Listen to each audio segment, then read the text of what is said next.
The purpose of this video is to talk about what a service transfer or a service release is and give some quick tips and tricks that you can use to address the most common problems that pop up when there's a service release. If you have not subscribed to the page yet, please subscribe, like the video. That really helps disseminate the information to other people who need it. So a service release or a service transfer, it means the same thing. It basically occurs when the lender who is servicing your mortgage sells the servicing rights to another lender. So when you think about a mortgage as a whole, you have a beneficiary on the loan or an investor on the loan. They are the people who kind of typically lent the money. Those beneficiaries then use servicers to actually handle the processing of the loan. So servicers are not always the beneficiary on the loan. It's very rare to have a servicer also be the beneficiary. It does happen, but it's very rare. So for example, if FHA is an investor on a loan, you could have an FHA loan that's being serviced by Chase Bank. If Fannie Mae is an investor on your loan, you could have a Fannie Mae loan that's being serviced by Mr. Cooper, something like that. The servicers kind of do all of the kind of front end work. They take the mortgage payments every month, they apply the mortgage payments to the outstanding balance, they process escrow payments, and then in terms of kind of what I talk about mostly here on this YouTube page, servicers are the people that actually handle the loss mitigation requests. So requests for loan modifications, short sales, deed and lose, those all get handled by the servicers, but the ultimate decision maker on whether those loss mitigation requests can be approved is oftentimes the investor or the beneficiary. And so you can think of the servicer kind of more as like a middleman who's kind of shoveling paperwork back and forth between you and the investor, the decision maker, or the beneficiary on your loan. And so a lot of the names that we hear of the bigger banks are actually servicers. So PHH Mortgage, Flagstar, Carrington, Senlar, I mean, I could go on and on. These are typically servicers and they're servicing on behalf of beneficiaries. So a service release means that one servicer has decided to give up the servicing rights of the loan and give it to another servicer. I have my own personal opinions about the legality of service releases. People, across the board feel differently about it. It is a very complicated thing to go through as a homeowner to have a service release happen, and I'm going to talk a little bit about what can happen. But for the most part, they are allowed to service transfer your loan. And so if you have one of these bigger servicers, Rushmore is a big one, they often do sell and transfer the rights of the loan. So that's kind of what a service release is. And so it doesn't change the underlying investor on your loan. If you have FHA, you will always have FHA, but you might go from being serviced by, I don't know, a lender called Ceteris. You might be service released from Ceteris to Rushmore. So the way that lenders notify you of a service release varies, right? They are required to notify you that they're service transferring your loan. Most lenders will try and send a letter in the mail 30 days before the service transfer happens. Now, we all know servicers, lenders, they do not always abide by the law exactly, or things don't always go as they're supposed to. But the most important thing that you can do as a borrower is make sure that you're opening your mail.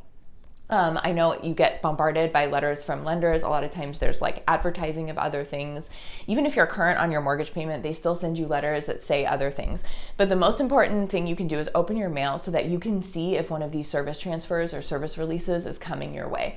They will tell you the date that the loan is set to be serviced, and then they will tell you where the loan is set to go. So they should be able to tell you the name of your servicer and the date of the service release.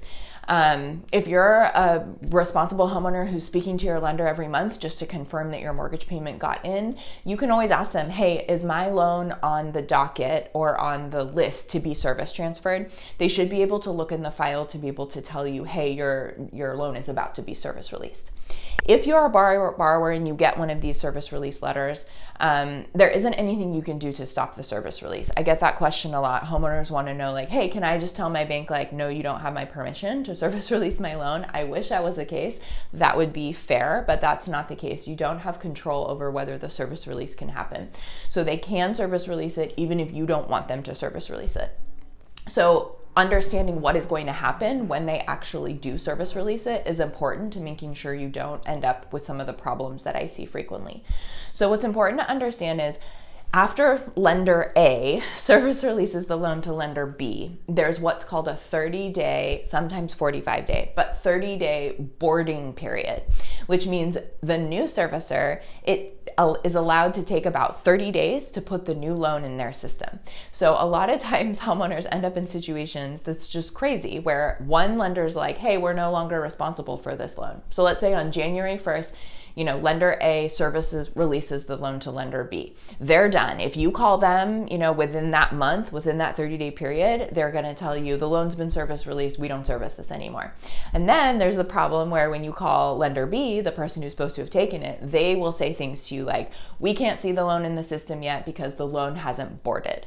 So there aren't a ton of really great solutions to this, but being aware that there is this boarding period will help you, because then you'll be able to call lender B frequently to ask the right questions. And what you're asking is, has my loan boarded? You want to ask, do I have a new loan number? Am I showing as fully updated in your system?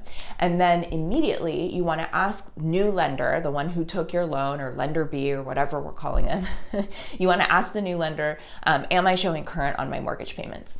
Another common problem we see pop up with service transfers is if you make a payment to lender A that is supposed to be applied to this month where the service transfer is going on, oftentimes they'll keep the payment and then they won't give the payment to the new lender. And so the most important thing you can do is make sure you know the date your loan is set to be service released, and make sure you have a conversation with both lenders to determine which lender is going to be the lender that's going to accept your payment for that 30-day month. Almost 100% of the time, you need to make the payment to lender B, the person who's receiving the loan. But you're gonna want, once you have knowledge that a service release is coming, you're gonna wanna talk to both to make sure you understand where to make your payment.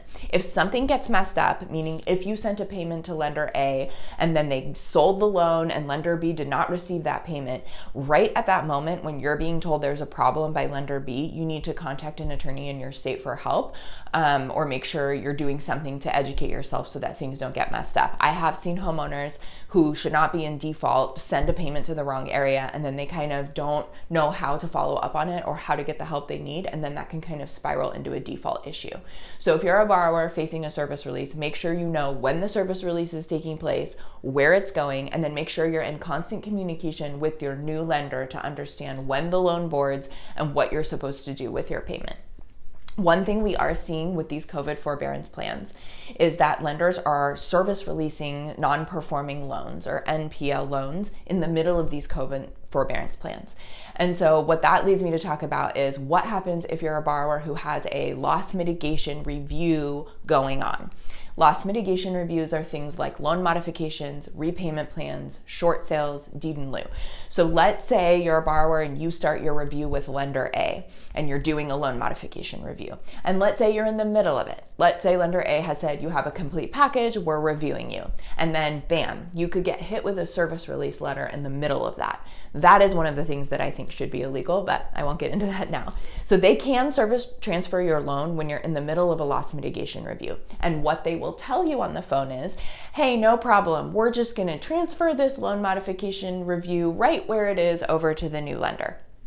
Multiple problems with that. Number one, it doesn't really happen like that, if ever. I have had to deal with several loss mitigation reviews that get transferred, and you almost always have to submit a brand new package with the new lender. So wherever you're at in the process, don't count on them actually transferring that correctly. The other thing that can kind of cause an issue with loss mitigation reviews is what we talked about at the beginning, which is if it takes the new lender 30 days to board the new loan, then likely all of the documents in the loss mitigation package are going to expire. So if you're somebody who's in review with lender A and you have a service release, the best thing you can do is make sure you are fully prepared to submit as fast as you can a brand new loss mitigation package with the second lender.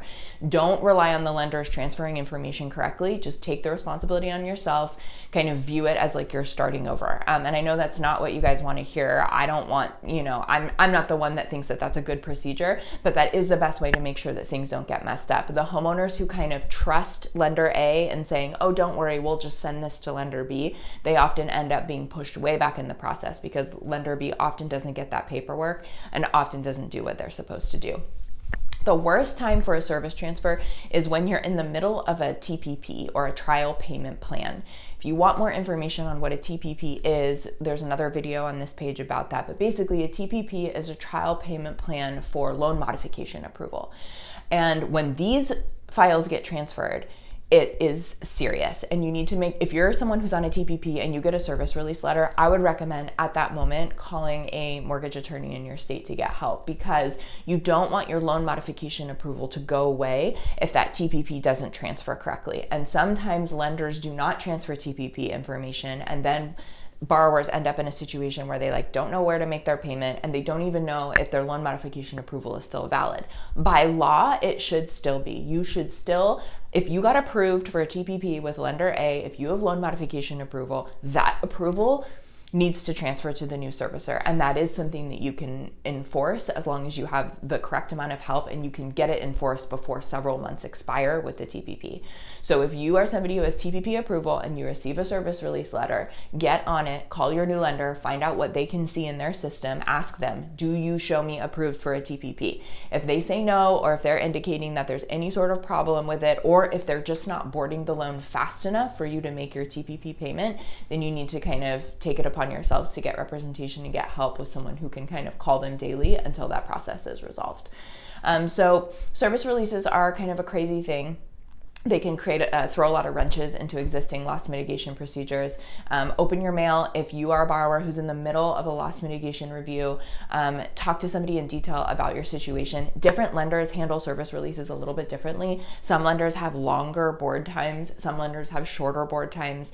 Some lenders, it's almost better to get a service release, right? If you have one of these big lenders, it's really hard to communicate with, like PHH, and then they sell it to a smaller servicer, things might be better. And so if you are at all in this situation or having a problem, call a mortgage attorney in your state and just go through your specific situation with them to make sure the service transfer doesn't mess up what you have going on. Good luck.